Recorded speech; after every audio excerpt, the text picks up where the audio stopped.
Hello, welcome. My name is Patty Rashberger. I'm the Innovation Fund Manager at FuzeHub and your enthusiastic guide to the 2026 Manufacturing Grants. Here's my information. We have a packed agenda today, so I'm going to try to not speak too quickly, but this webinar is being recorded and everybody in attendance is going to get a link to it. So not to worry if you miss anything, and there will also be an opportunity for Q&A at the end, and you may submit your questions on the Q&A box. So basically, we're going to go through today very quickly. I'm going to tell you who we are. I'm going to talk to you about the Jeff Lawrence Innovation Fund in general, and then we're going to dive into the manufacturing grants. I'm going to cover the eligibility criteria, who is eligible to apply. You probably already know we require a partnership between a not-for-profit organization and an industry partner, so I'm going to dive even deeper into the aspects of that partnership and the requirements that go along with it. There is a difference for the application process between startups and established companies. And so we're also going to cover what that entails. I'm going to talk about the timeline from the start of the application through the post-award process, the types of projects we're looking to fund, eligible versus ineligible costs that they'll fund. So what can you cover if you're awarded? The scoring criteria, how to make a strong application, and then finally, how to apply. And if you're awarded, what happens after the award, and Q&A at the end. So FuzeHub, we are your New York statewide manufacturing extension partnership center. And what that means is that we're part of a network of a program funded at the federal level. It's a federal program that supports manufacturers all through the country. In New York State, there are 11 centers. There are 10 regional centers that offer direct technical assistance. And then FuzeHub has some additional programs, basically in the form of the 4 programs listed on your screen. The solutions program is our technical matchmaking. So if you have an issue, you don't know where to go, you just had an idea, you don't know how to prototype it, you have a prototype, you need to test it, characterize it, iterate on it, you need design for manufacturing, or you already have a product, you need a contract manufacturer, you need an expert, a subject matter expert of some sort. We can connect you with all of those people, facilities, and resources across New York State. The second program is the Jeff Lawrence Innovation Fund. I'm going to talk a lot about that today. Finally, we have events and training and workshops all through the year in a plethora of forms. Some are virtual, some are in person. We have some in-person events coming up, Glass for Chips. There is a Vitality in the Valley Food and Ag event coming up in Herkimer in June. We have a marketing virtual workshop that will go through several weeks coming in the summer. And our biggest event of the year is the New York State Innovation Summit. Always happens at the end of October. We move that throughout the state, so every year is in a different spot. And for 2026, we're going to hold the New York State Innovation Summit in Buffalo, October 27 and 28. So you are all invited to come join us then. Finally, we have marketing services that are catered specifically to technology and manufacturing companies. So we work specifically with your needs, everything from your first marketing assets ever. They can be physical or virtual, digital, your website SEO, all the way to assets for events, to marketing strategy and planning and everything in between. For further information on any of our programs, I encourage you to check our website, sign up to our newsletter, and you can always contact any of us directly. The Jeff Lawrence Innovation Fund is the program that I manage, and it's basically comprised of 3 tracks: the manufacturing grants, for which we're here today. I also have the commercialization competition and the innovation challenge. The manufacturing grants and the innovation challenge are true grants. They're very similar in scope, but the innovation challenge doesn't necessarily happen every year. And It does require a partnership between a not-for-profit and an industry partner, and it's always industry specific. So for 2025, we just awarded a round, and we're going to repeat that round in 2026. They are both microelectronics centric. So if you are developing a microelectronics technology, the Innovation Challenge may be a fit for you. I encourage you to check it out. I'll be opening a round at the end of the year. The commercialization competition is not a grant, it's an investment round. Companies apply directly. They have to be startup, is much more limited in scope. They have to have a prototype that they're iterating on and trying to get to market. The application period for the commercialization competition will open in July. I will have a ton of information available then, and the finalists pitch live at the New York State Innovation Summit. So this is just for you to know there's a number of ways that we can fund companies through the Jeff Lawrence Innovation Fund. But today we are really going to talk about the currently open opportunity through the manufacturing grants. So for the manufacturing grants, you tell us how much money you need to fund your project between $30,000 and $65,000. You submit a budget with your proposal. The company and the product or technology can be in any stage of development. So this can be for startups that maybe you just had an idea, you barely created a company, and you just want to do your first version, first iteration of your prototype or a proof of concept, all the way through established companies that have had lines running forever, and you're creating something innovative, you're adding some new process to your line, and you're scaling up, everything in between. You basically apply to fund a project and that you believe you can complete within 12 months. For this year, we have $650,000 available. So I basically estimate that we'll give out 10 $65,000 awards each. If we get some smaller awards, then we might have more than 10. Typically, I run 2 rounds of the manufacturing grants every year. This year, for funding reasons, we ended up doing 1 round. So this is the only round of manufacturing grants for 2026. I do expect to resume the 2 rounds for 2027. Who is eligible to apply? First and foremost, everybody has to be based in New York State. So no companies outside, no organizations outside of New York State are eligible to apply for the manufacturing grants. We require a partnership between a not-for-profit organization and an industry partner. And I'm going to talk a lot more about that in a minute. So as I was, the industry partner has to have a Dun & Bradstreet account with a valid NAICS code listed. The list of valid NAICS code is on our guidelines. If you don't have a Dun & Bradstreet account or a NAICS code listed, or if you have no idea what that even means, our staff can help you get it. We define as manufacturers anybody who has a physical product. That can be anybody from bottling beer to working on quantum physics. There is no hard requirement for high-tech technologies. For the manufacturing grants specifically, we do require innovation. So unfortunately, if you're making beer, it's a little bit harder to support innovation. So we do tend to be a little bit higher tech, but that does not mean that you're not eligible to apply if your product is not high tech. But we do need, and so physical products, whatever that they are, so climate tech, biotech, medical devices, textiles, there's innovations all across every manufacturing industry in New York.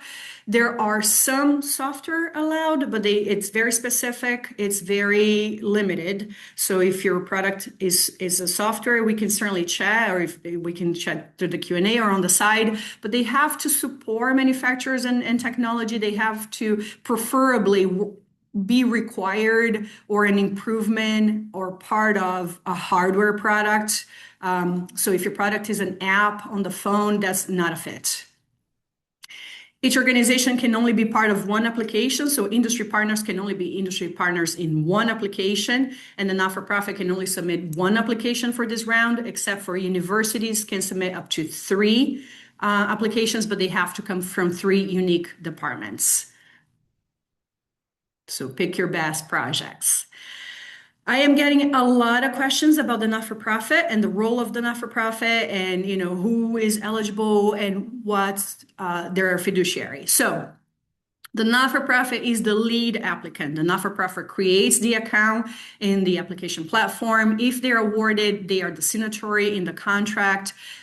They are our preferred point of contact for all communication, although we try to keep the entire team always informed. And they are the fiscal sponsor. Beyond that, we don't have a very strict description or requirement of the role of the not-for-profit in the project, which I think is why it leads to questions and confusion, is because we don't tell you what the not-for-profit role must be. We allow the team to define the roles of the two organizations based on project needs. So typically, for example, in the case of universities, the not-for-profit, it will sponsor the PI. Often, in any case, the not-for-profit is the source of some kind of expertise or resources available to the industry partners. And so that's the point of the manufacturing grants, is to transfer this knowledge and access to resources to industry. So that is our preferred role for the not-for-profit. But in the case of incubators and accelerators, for example, or some co-ops that have been awarded with us before, yes, they are the source of expertise or resources, but that could come down to an advisory role or a mentorship or access, a liaison to other resources. That's also allowed. So we're not super strict. I hope this clarifies.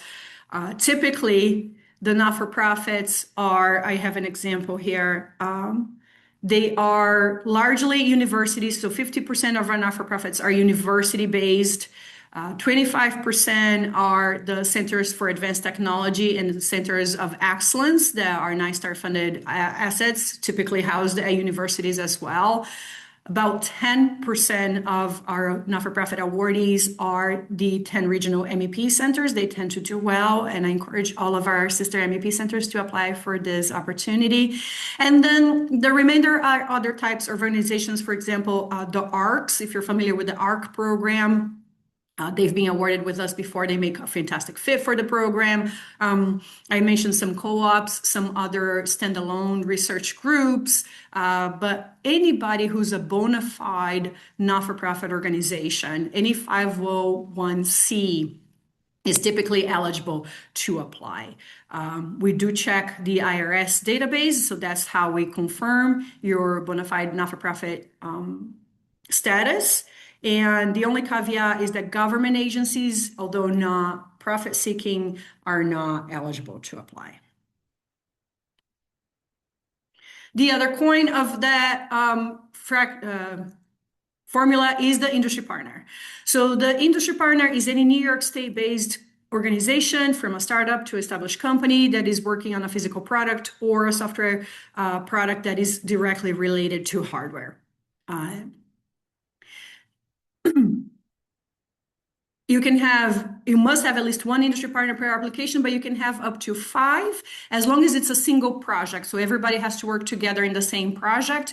Yeah, you may not have 2 industry partners with 2 completely separate projects. That wouldn't be a fit for the program. That said, the single project can be as simple as sharing resources, maybe sharing the result of some experiments, of testing, of research, whatever.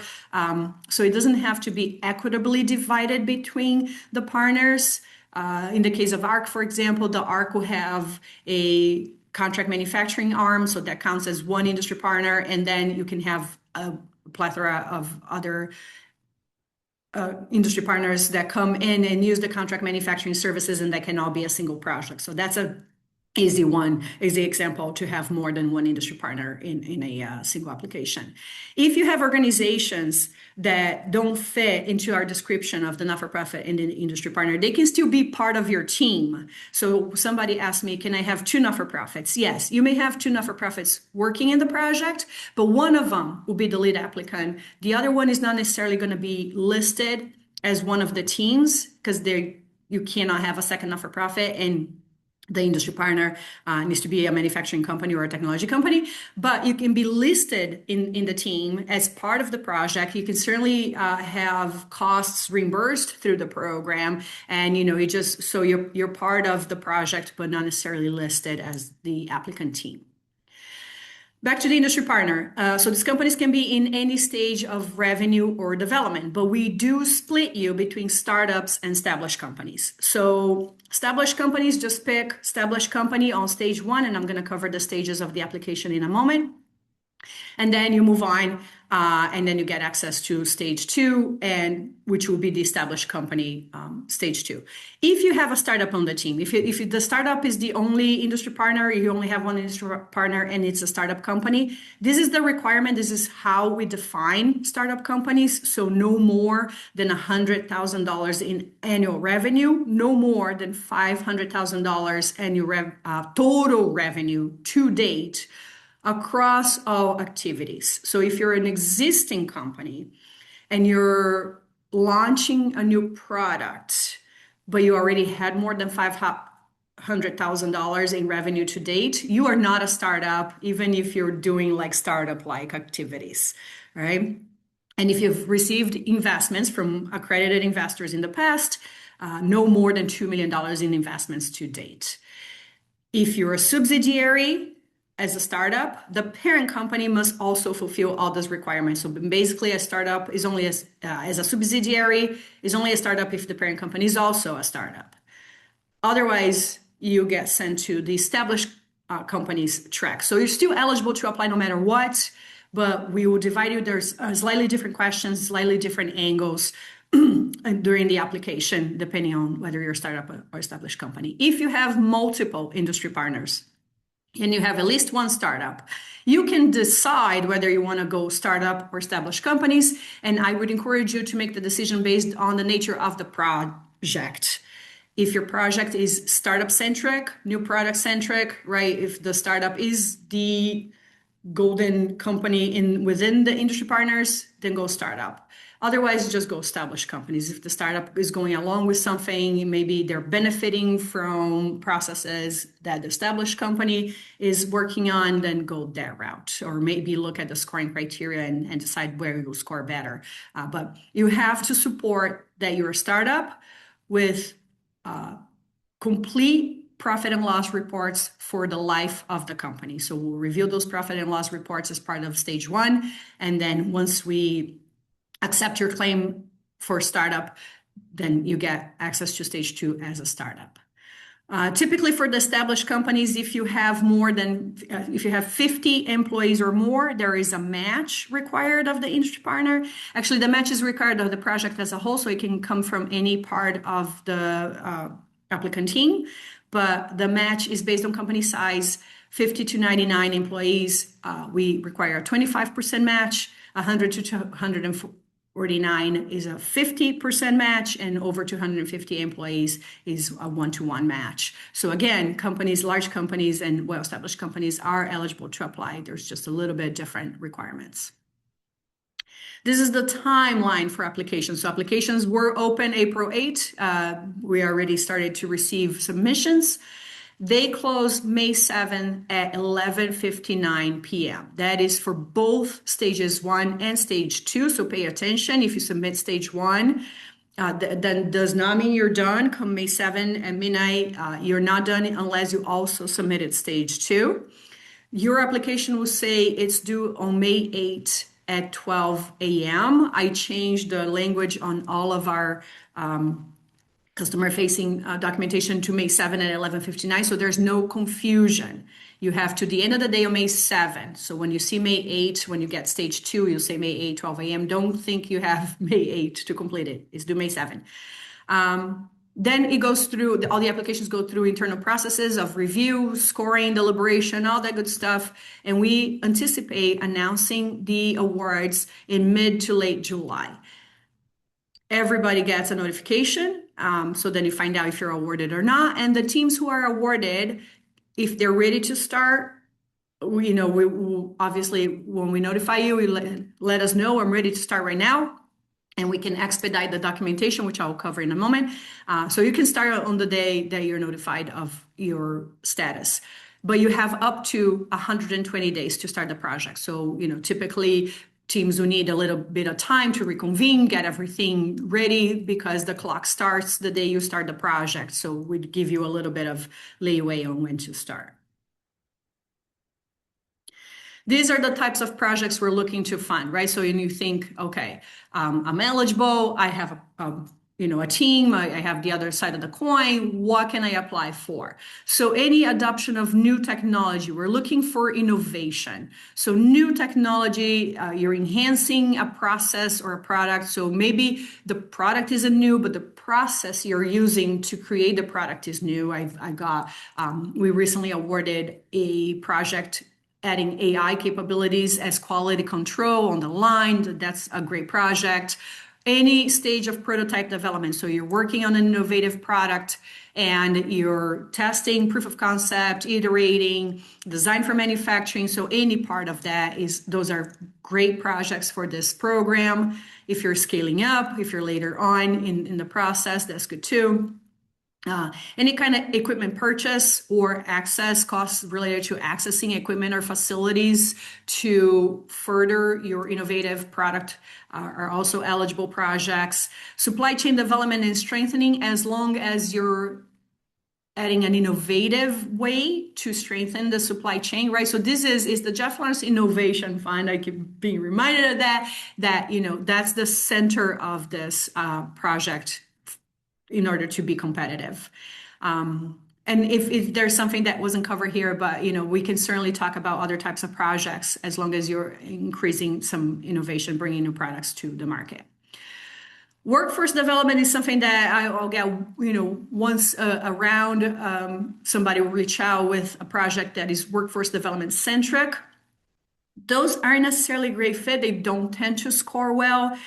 We would encourage you, if you're working on some workforce development, you got to find an angle where there's a clear innovative component to the project, and workforce development is crucial to make that happen. So if you're adding AI capabilities and you need to train a staff on that process, that could be a fit, but it'd be hard to make the entire project about that. Speaking of what we can and cannot cover, so eligible costs. So equipment purchasing or access, material supplies, tools, tooling, all of that stuff on the left side is direct costs to further your product, prototype, technology, or process, right? The caveat with personnel is that if you are an executive, so for us that means founders, C-suite, president, executive director, anybody with a title that is on the executive level, even if you are the top expert in your technology, you're the person doing the development, you're hands-on working on it, those salaries are not eligible for reimbursement. But any other salaries, so if the PI, any students, right, in the case of universities, graduate students will be working on the project, or in the case of the industry partner, any employees that don't have executive roles working on it, so your engineers, your any kind of the researchers, the scientists working on the team, those are typically eligible for reimbursement. On the right-hand side here, you see the ineligible costs. So overhead, administrative, all of the overhead costs are not eligible. Any legal costs, so the executive salaries are already covered, in rent. We do pay, like if you need access to a facility, to a lab, right, to something like that, we can pay the cost to access the space, but your office rent, your standard space rent is not eligible for reimbursement. Capital improvements are not, so if you have to make major changes, build a new space, none of that is eligible, and marketing and business development costs are not eligible under this grant. The scoring criteria. So all of the applications are going to be scored under how innovative or transformational is the project. So that's number one, first and foremost for everybody. Make sure you cover that thoroughly. Then we're going to check, does the team have everything they need to deliver the project within the timeline? the fit between the not-for-profit and the industry partners. So does it make sense that these two organizations are working together? So that's one of the things you should look for when you're selecting who to work with. Why are you working with them? There ought to be a benefit to both sides of that equation. And what good does this product or technology does when it's unleashed into the world, right? Like, so who does it affect? How does it make their lives better? Who is your client? How is this superior to what's available today? And the budget. Don't get caught up on the budget. The reason we scored the budget is to make sure that if you're awarded, you have eligible costs to spend the money, right? So if we don't award you $65,000, but everything you're thinking that you're spending the money on is not eligible, we typically get that caught a lot with the executive salaries. Pay attention. If a founder is on the team, do not put their salaries on the FuzeHub column of the budget because those are not eligible costs. You're going to lose precious points. It doesn't mean you're not going to get awarded if your project is that fabulous that losing your budget points doesn't cost you an award. That's fine, you get awarded, but then you're going to have to entirely rearrange your budget, all right?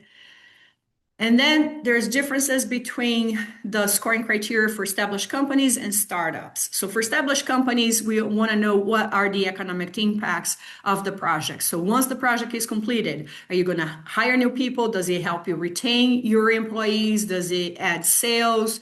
Does it create new opportunities for investments? What are all those economic impacts? And so, try to be realistic, but give us a full list of the benefits of the project completion. For startups, those numbers are more wishful thinking than necessarily, right, a plan to achieve. So instead of looking at economic impacts, we're looking at feasibility. Can you really pull this off? Does it work? Does it integrate in current systems? Is your customer ready to purchase this? Or are you creating something that you think is fantastic, but you haven't made sure that once it's done, the people whose lives can be improved by this are actually interested in getting it? And can you actually create this? So you're coming up with something innovative, it's new, you're a startup, is great, but is that realistic? How to make a really strong application. So again, emphasize the innovation point. I've already been emphasizing this during this presentation. That's your number one scoring criteria. If your product technology, if your idea is not innovative, if you're just expanding on something that already exists. So for example, if you want to scale up, but you're just scaling up something that is already being on the market, there's no new process, you're not adding new capabilities that are, completely new in one way or another, then your project is probably not a fit for this program. Make a clear statement to the judges of the current state of your art, where it's going, and how this award, if you're awarded, what's that step? Where does it put you at? Our judges are generalists. I don't have judges that specialize in every single industry that applies to our program. So educate your judges. So make it clear. Sometimes you're too close to the technology, to the project. So people I'll have conversations with people on Zoom, and then I see their applications and the judges are like, I don't know what they're doing. I don't know where they are. Does that mean that they've already achieved this? Are they trying to achieve this? So make sure that somebody unfamiliar with your product, with where you are, understands all of that. Support all of your claims with evidence. So people will throw numbers on an application and then the judges are like, is it though? Or they will do our research on the side, be like, we disagree. So make sure that you give us sources. Where did you find that data? How did you come up with those numbers? Support.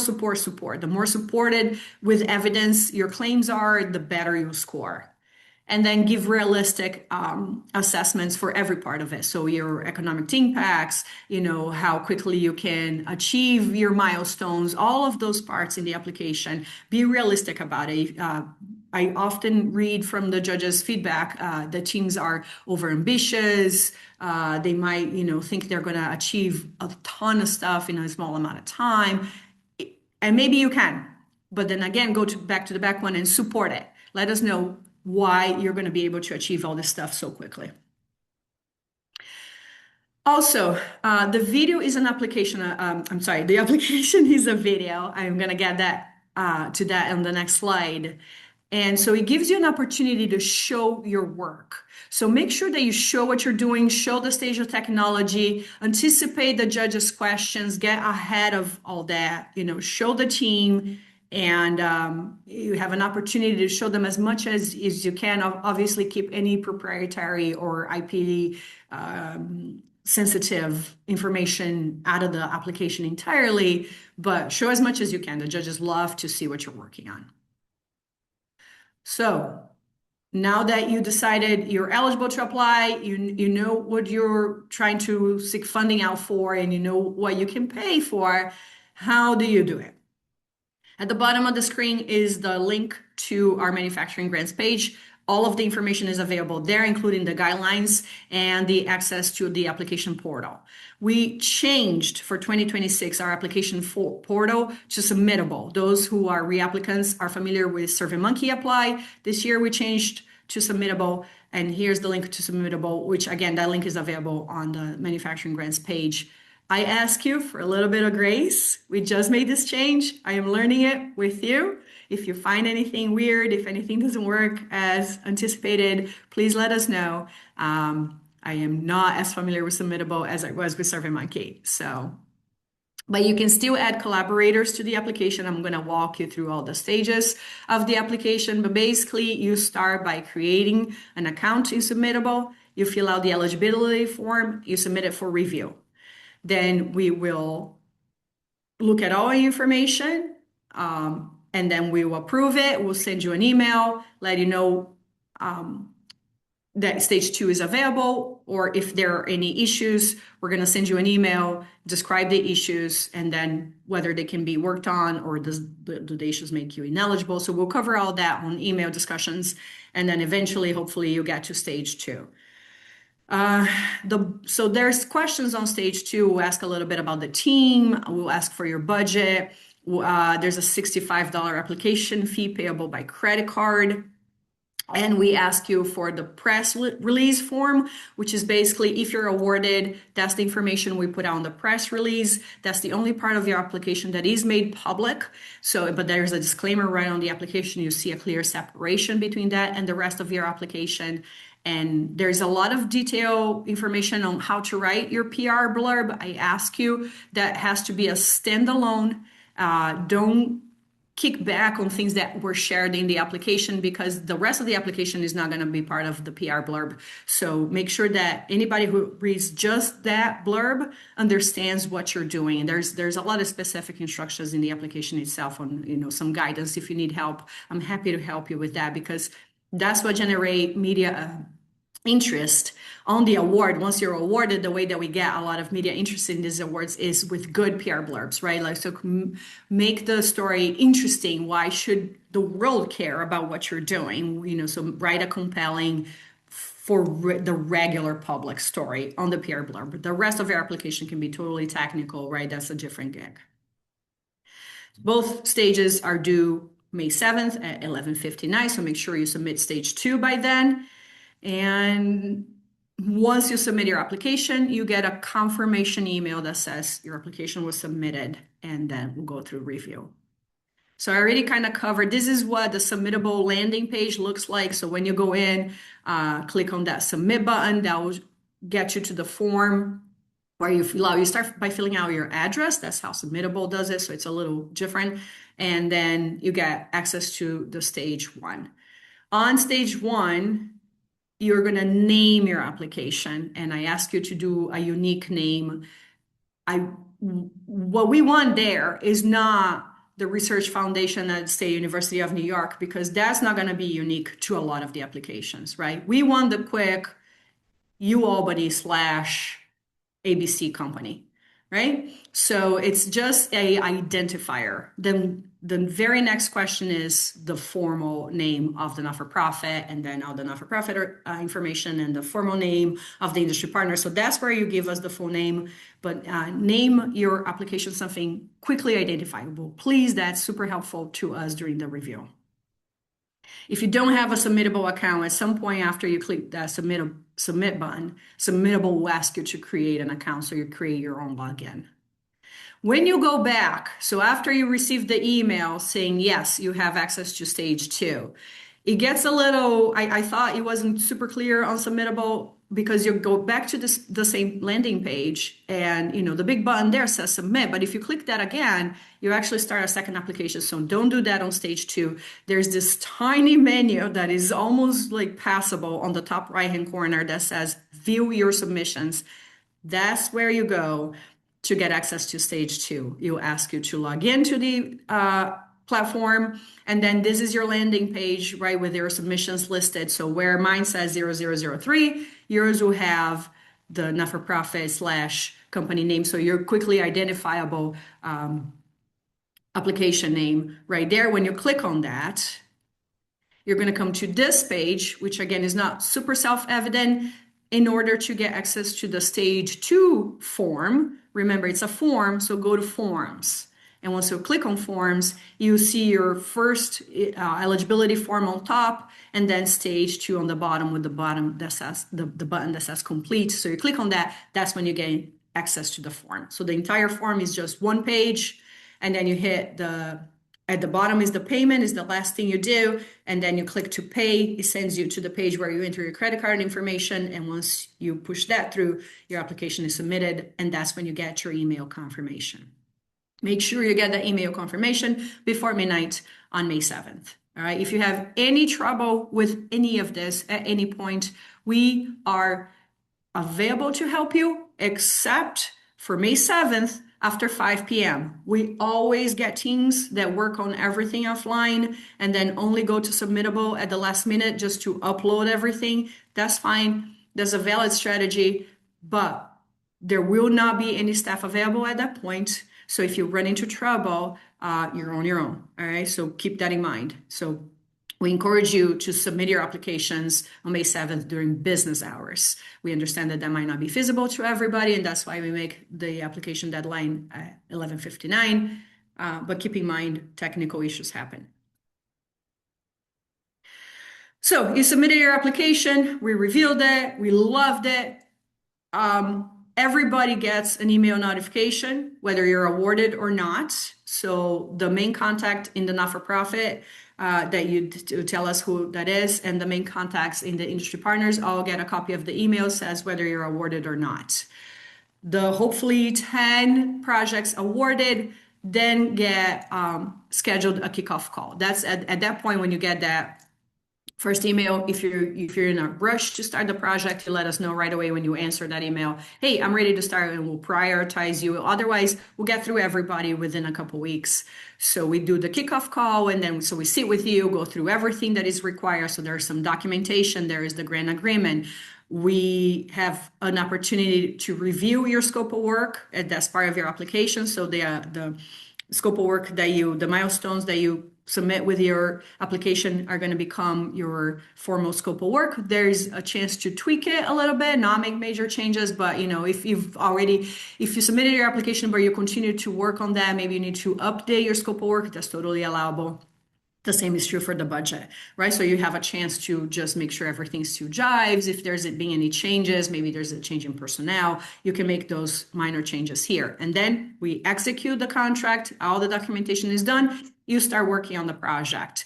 And then we touch base as you complete your milestones. You tell us how many milestones you require to complete the project. We require at least 2, so you have to break your project in at least 2 milestones, but there's no upper limit, so we can make small frequent milestones or some major milestones.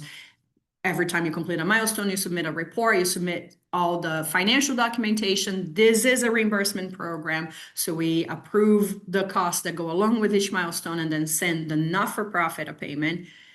And the not-for-profit then disburses that payment as they see fit. So whether they spend the money internally, maybe the industry partner spend some of the money, that's totally allowed, or a third party, it needs to be paid. So all of those are allowed. And we keep going that way until project completion. Once you complete the project, we come out and visit. We like to see things in person, but our support does not end there. I always tell people we're like environmentally friendly glitter. We stick with you. You can't shake us off. Our point is to support you. Your success is our success. We're here to see you through not just this project, but the life of your company and beyond. Okay. Oh, and then we also at that point work more closely with you, and then we'll make a more in-depth introduction to the other three FuzeHub programs. We'll also, connect you with other resources, all kinds of additional perks for working with us. All right, so let's get to questions.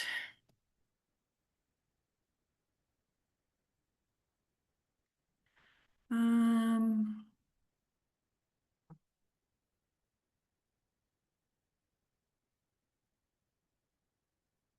Will the 10 projects awarded be evenly divided between the established companies and the startups?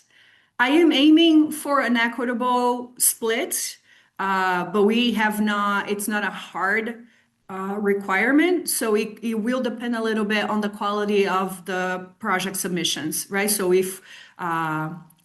So we could go 5 and 5, but if we get particularly strong applications in one track versus the other, it could go 6-4. I don't foresee anything like a A2 split. So somewhat equitable division of the 10 awards between startups and established companies. What about a makerspace that is also my office space? Ooh, tough question. Yes, generally, right? But if you can support that that's the space you're using to work on the prototype, to work on the product, then yeah, as a makerspace, cost can be eligible for reimbursement.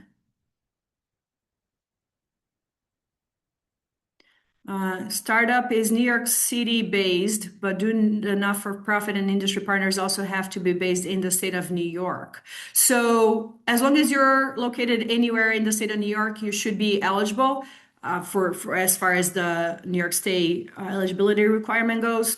The industry partner and the not-for-profit do not necessarily have to be located in, nearby. So we've had teams travel. I have teams where the founder lives in New York City, but they're working with a not-for-profit in Syracuse. That's totally fine.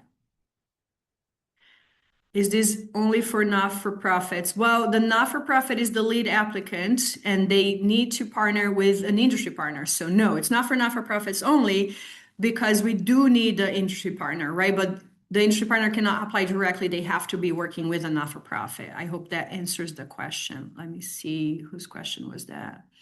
Marvin, if that didn't answer your question, I think you might be able to come on or maybe put a new question in the chat and I'll clarify further. Okay, I have there's a raised hand.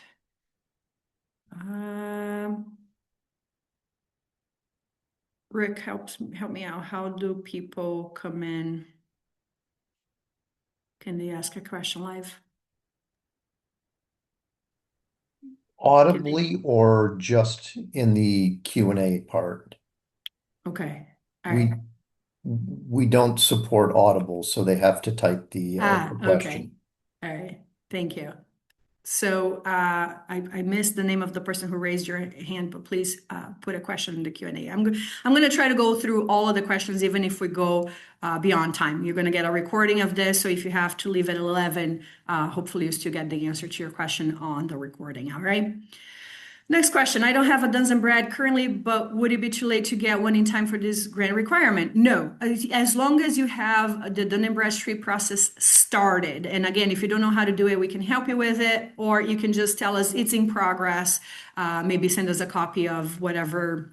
If you got an email back from them saying, we started this, that's helpful too. You have up until just about when we're ready to select the finalists to have the Dun & Bradstreet and the NAICS code sorted out. So you do have extra time. You can submit stage 2 entirely without having the Duns & Bradstreet sorted out yet, as long as it's in progress, right? So if you haven't even started it by May 7th, then that's a problem.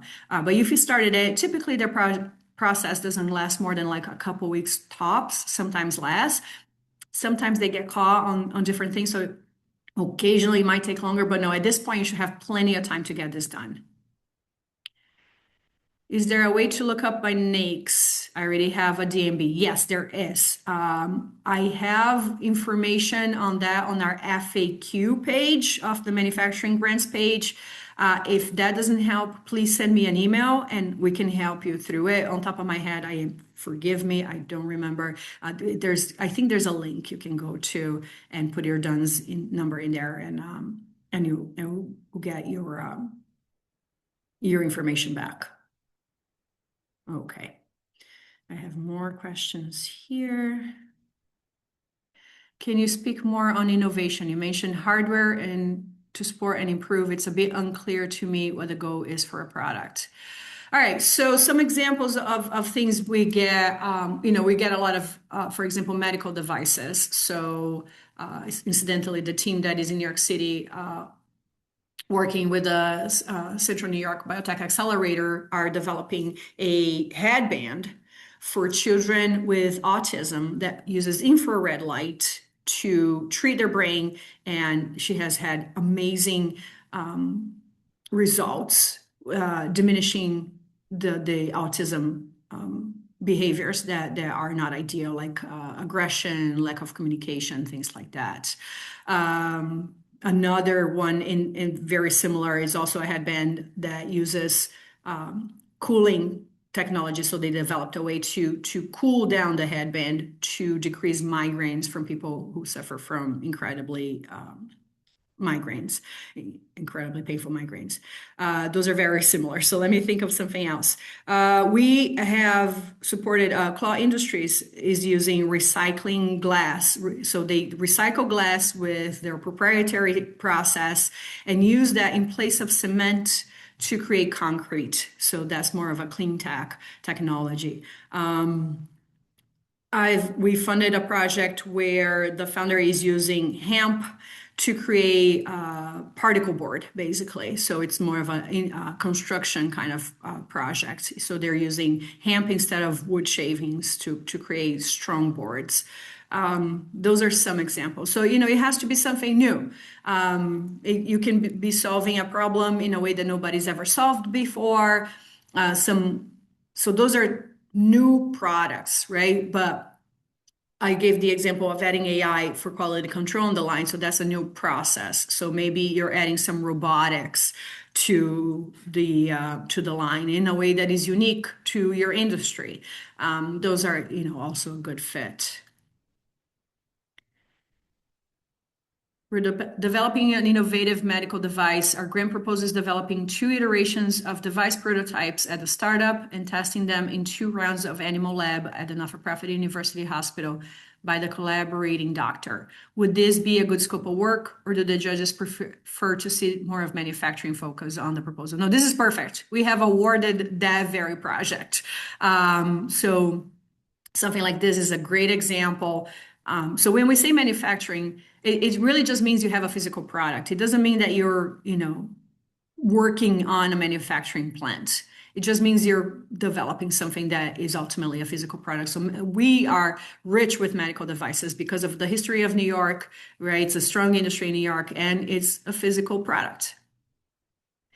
Is anyone else having trouble downloading, printing the application and question files?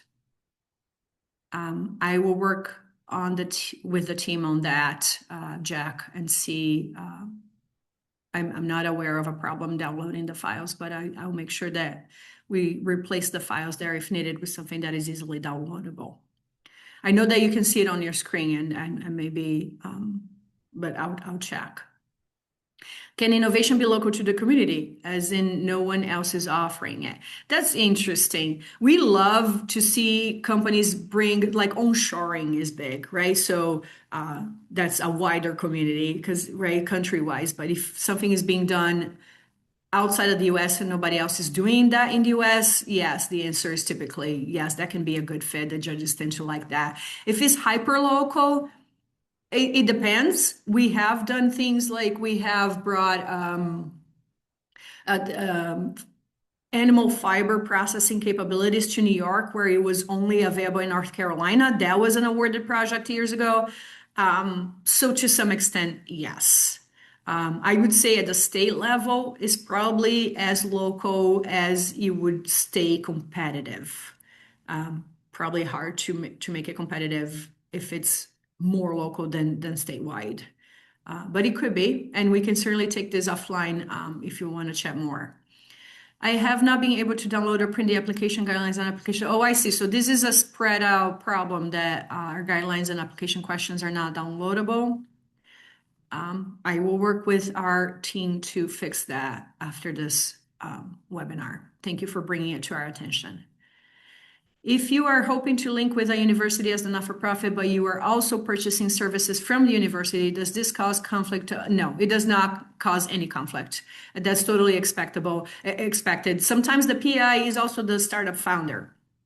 In this case, there is a conflict, but we require the universities to submit a conflict of interest letter saying that this project will abide by their conflict of interest policies. We don't have a conflict of policy of our own. We just want to make sure that in the case of internal conflict of interest with the university, that the university's conflict of interest overrides, right? So we respect that, but we want to make sure that that's formally in place. So that's how we treat that.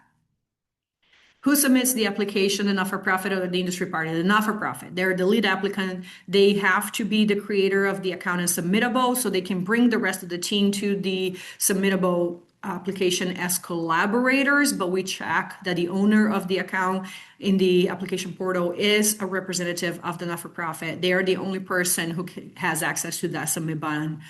They're the only person who ultimately submits the application to us. Yes, we'll share the PowerPoint. We'll share the recording afterwards.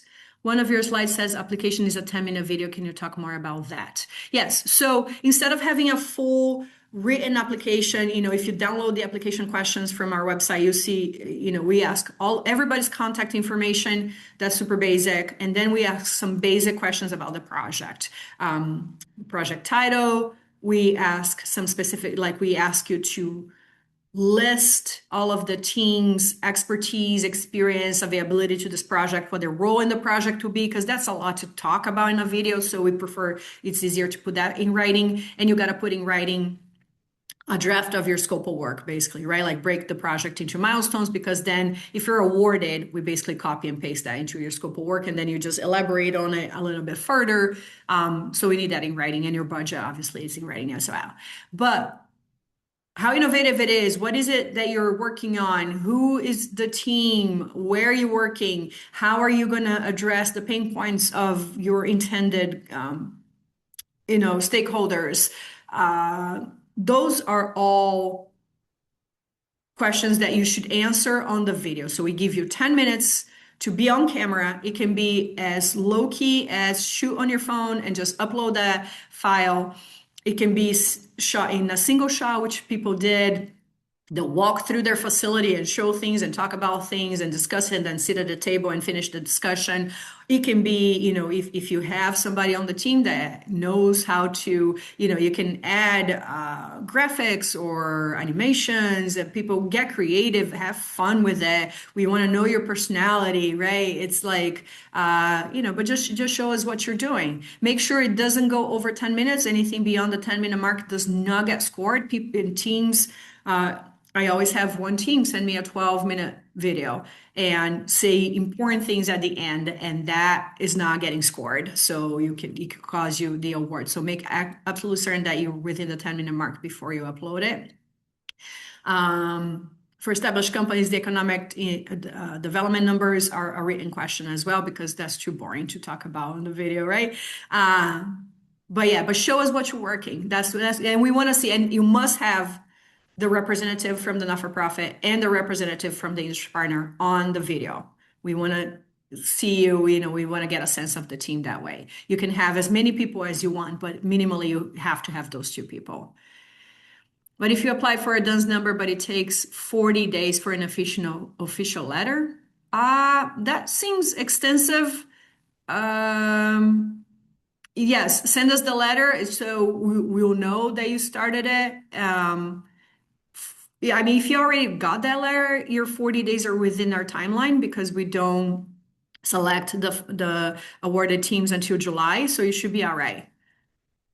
Is there any help available for connecting with nonprofits? So our solutions team does connect companies with resources available to help you solve your problems, right? Your technical issues. So we do have a service that connects companies to not-for-profits, but it's not for the purpose of finding specifically a not-for-profit for the manufacturing grants, right? So if you don't have a specific problem that you're trying to find an expert to help with, or maybe if we can't find an expert within our network, or maybe, this happens often. We may connect you with an expert, but at this point, they already committed their one entry to the manufacturing grants to a different company, then we can't really do that search for you. There are hundreds of thousands of not-for-profits in New York State. At some point, I actually said, well, what if, right? And I looked it up and I said, oh, never mind. We don't have the bandwidth on the team to know everybody who could work with you. But, I would encourage you to start at your local space, like in the spaces you work in. Is there enough for profit that fits with what you're doing, and so not everybody's a fit for university research, and that's totally fine. If you're a startup, is there an incubator or accelerator you can be working with, or a makerspace, right? Those are fantastic. Is there a co-op that you can be part of that is specific to your industry?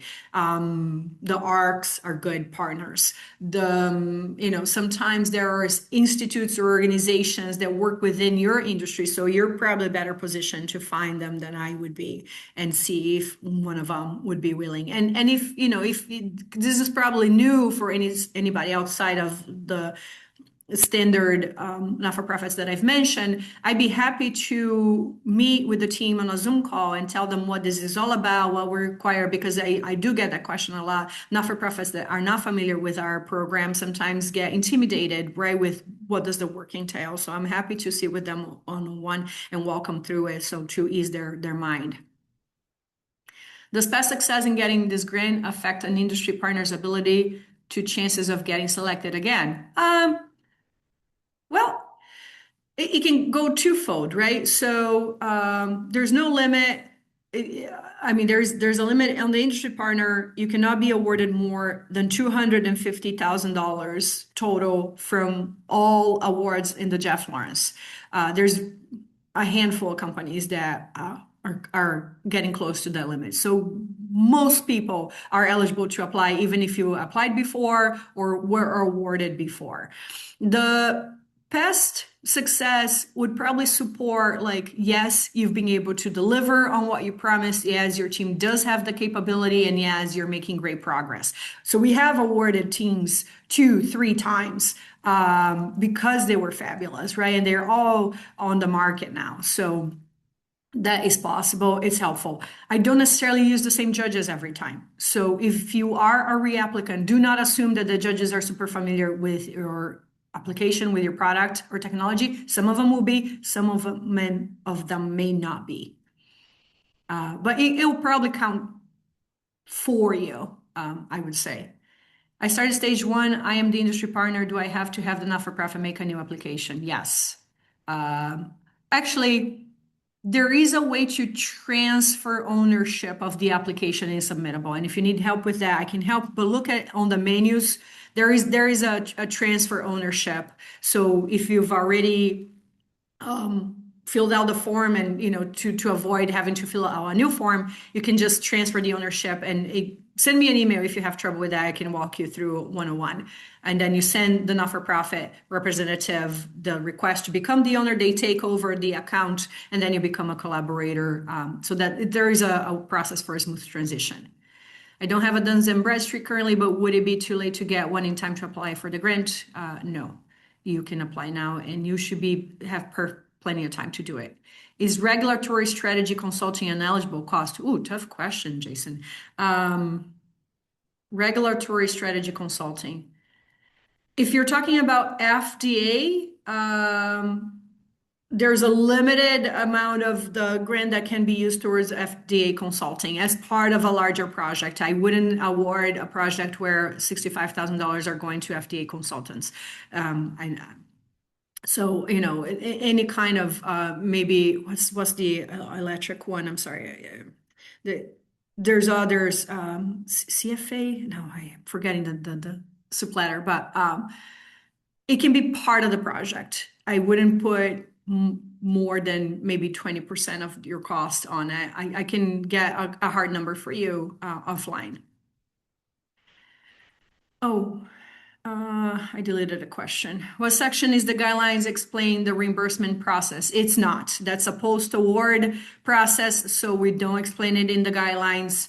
And I would rather keep it offline for the sake of time. We're approaching 11. So if you have questions on the reimbursement process, please shoot me an email, Patty@FuzeHub.com. I think, am I still sharing my screen? I can go to the next slide. And that has my contact information. Okay. We are a for-profit tangible or physical product, a new innovative cutlery, which is also considered making an existing product.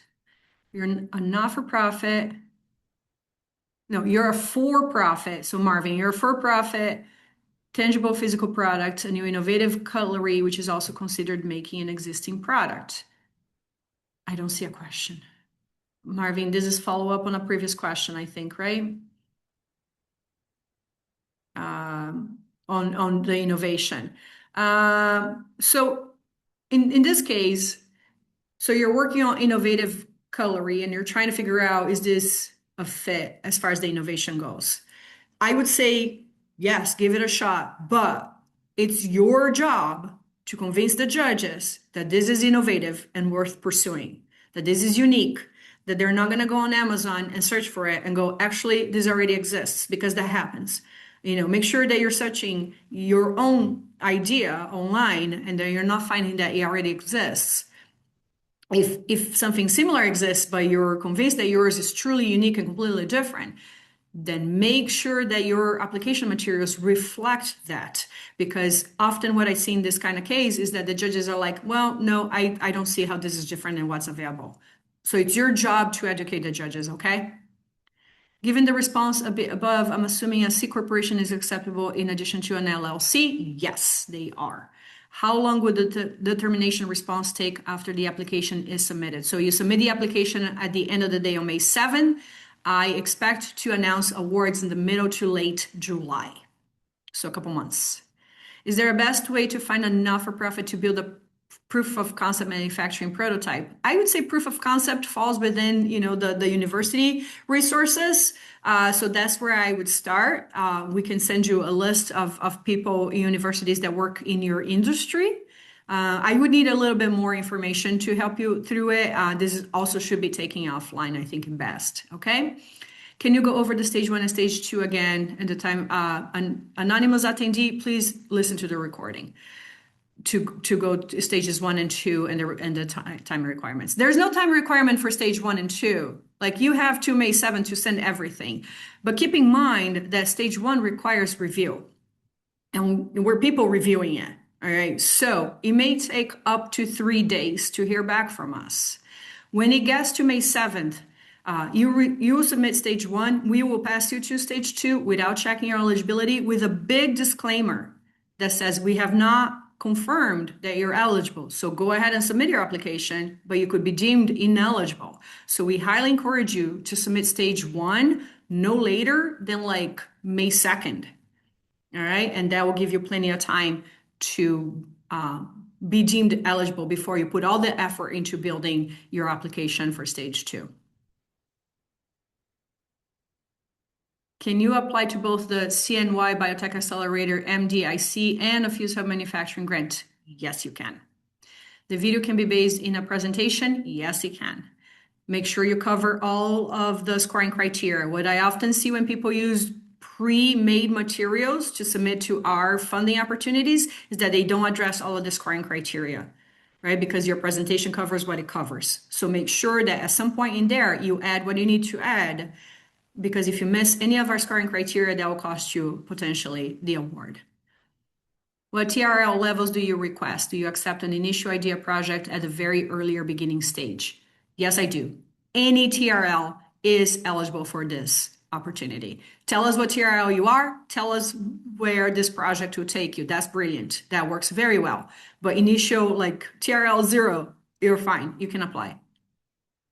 Was going to ask that question as well, but does both companies have to be from New York? And is there any here that might have an interest to join force? We have a very viable and cool product to launch. Marvin, I love that. So yes, anybody in New York State, as far as New York, the New York requirement, the organizations can be absolutely anywhere in New York State. And no, we're not offering a quick dating organization matchup today. If a project represents a new category and approach that doesn't have clear comparables, how do judges evaluate it within the scoring framework? Well, Jaren, it's your job to educate them. Tell us where you fall. What's the closest to it? What should they be comparing it to? Then they'll make up their own minds and decide, right? Whether you convince them enough or they are looking at it from a different perspective. One of the best ways to score highly in this opportunity is to take a step back and try to look at your application from the judge's perspective, right? So that exercise that sometimes people do on AI, like, what am I missing? What did I not look at? What would you ask? Maybe ask for a colleague to work at your application materials and ask them, what questions do you have? And then include those answers in your application. We have affirmed, searched, and filed the patent. Wonderful. If you already have a patent, that should strengthen your application, so make sure that you mention it. We have 2 manufacturing facilities in New York State and are willing to work with someone to help develop a product. Okay, Scott. We might have to take that offline. All right, I have more questions here. I am going to do a few more minutes of questions and then I'll try to answer any remaining questions probably offline at this point. Let's see where I stopped.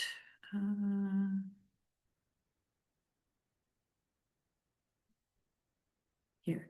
If a company is formed as a Delaware LLC but is physically operating in New York, you're perfect. You have to support that you're physically in New York. We may have to check your address kind of thing.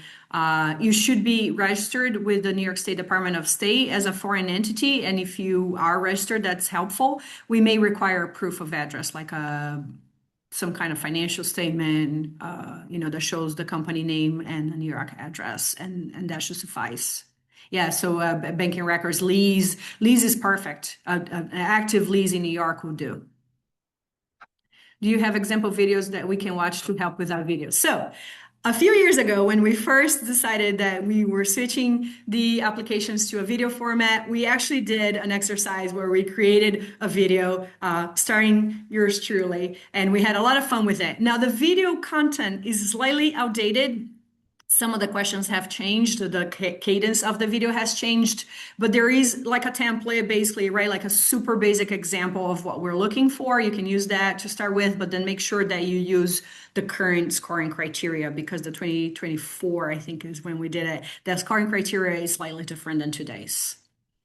I'm creating a microchip platform for hydrogen fuel cell and quantum computing time crystal. Where does that fit into grants offered? I mean, it sounds like you're a fit. It sounds like this is an innovative technology, Kevin Rogers. And so you're a founding higher engineer from RIT. I would say go back to RIT and find somebody to apply with there, or I'm assuming that from RIT, you mean you're graduated from RIT. If you're on RIT, if you work there, then you could apply as well, no.